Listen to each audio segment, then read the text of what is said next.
যার ভরসায় পথ চলা সেই যখন বেইমানি করে, কি করবেন আপনি? কিভাবে সামলাবেন নিজেকে? সে কথাগুলো আজকের পর্বে।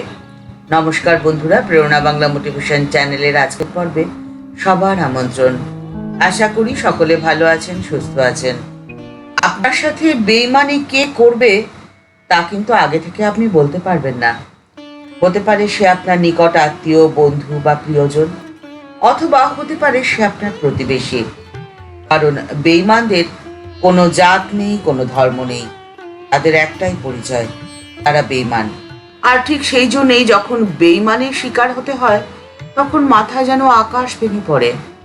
বেঈমানদের থাকে না কোনো সম্পর্কের মূল্য দেওয়ার প্রবৃত্তি, বেঈমানদের থাকে না ভালোবাসার কোনো অনুভূতি। তাই বেঈমানদের বেঈমানিতে জীবনের প্রতি, মানুষের প্রতি ধীরে ধীরে বিশ্বাস হারিয়ে যায়। কারণ মন যে বড় অস্থির, অধৈর্য হয়ে পড়ে।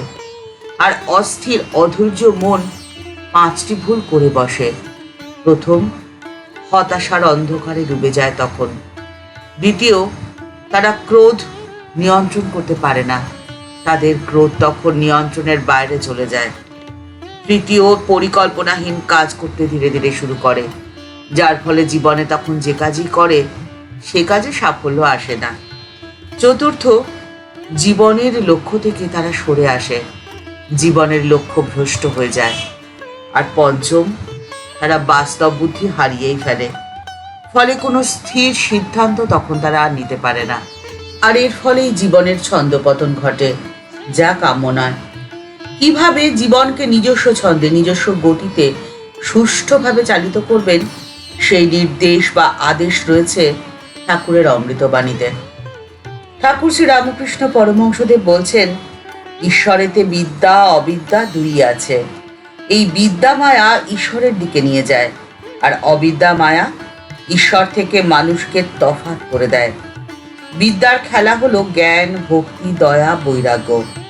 এই সব আশ্রয় করলে ঈশ্বরের কাছে পৌঁছানো যায়।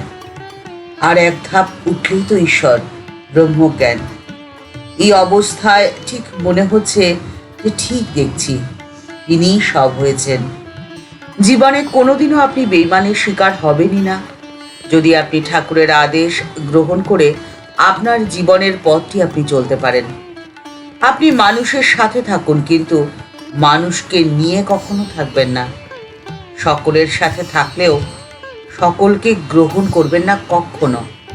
ঠাকুর বলছেন, আমি গাড়ি করে যাচ্ছি, বারান্দার ওপরে দাঁড়িয়ে রয়েছেন দুই পতিতা, কিন্তু আমি দেখলাম দুজন ভগবতী দাঁড়িয়ে রয়েছেন সেখানে।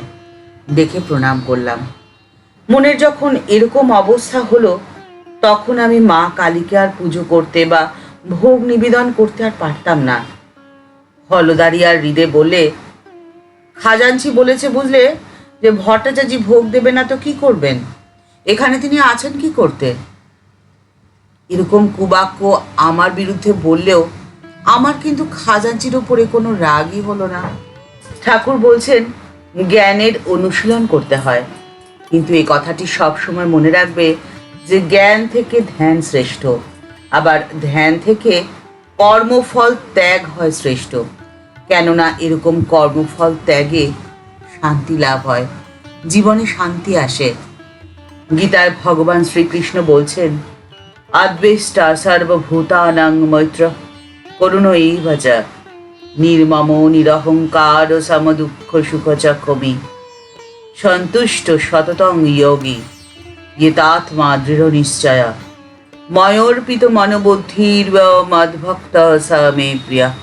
অর্থাৎ, যিনি সমস্ত জীবের প্রতি দেশ শূন্য, বন্ধু ভাবাপন্ন, কৃপালু, মমত্ব বুদ্ধি শূন্য, নিরহংকার, সুখে এবং দুঃখে সমভাবা সম্পন্ন, ক্ষমাশীল, সর্বদা সন্তুষ্ট, সর্বদা ভক্তিযুগে যুক্ত, সংযত স্বভাব, দৃঢ় সংকল্পযুক্ত এবং যার মন ও বুদ্ধি সবসময় আমাতেই অর্পিত। তিনি যে আমার সব থেকে প্রিয় প্রিয় ভক্ত। আর ঠিক এই কাজটিই তো আপনাকে করতে হবে, আপনাকে হয়ে উঠতে হবে প্রিয় ভক্ত। আপনি যদি ভগবানের প্রিয় ভক্ত হয়ে উঠতে পারেন, তাহলে মানুষের সাধ্য কি বলুন তো? আপনার সাথে বেইমানি করে, তখন আপনার চলার পথের ভরসা হবেন স্বয়ং ঈশ্বর।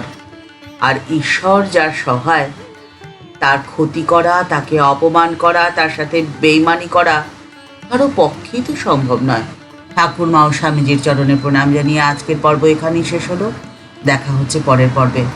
আজকের পর্বের উপস্থাপনা যদি আপনার ভালো লেগে থাকে তাহলে লাইক বাটনটি প্রেস করে দিতে ভুলবেন না। আর আপনার মতামতটি কমেন্টস বক্সের মধ্যে জানালে আমাদের ভালো লাগবে। আপনি যদি এই চ্যানেলে নতুন হয়ে থাকেন তাহলে চ্যানেলটিকে সাবস্ক্রাইব করে বেল বাটনটি ক্লিক করে দিতে পারেন। এই চ্যানেলে তাহলে নতুন ভিডিও আপলোড হওয়ার সাথে সাথেই আপনার কাছে নোটিফিকেশনটি চলে যাবে।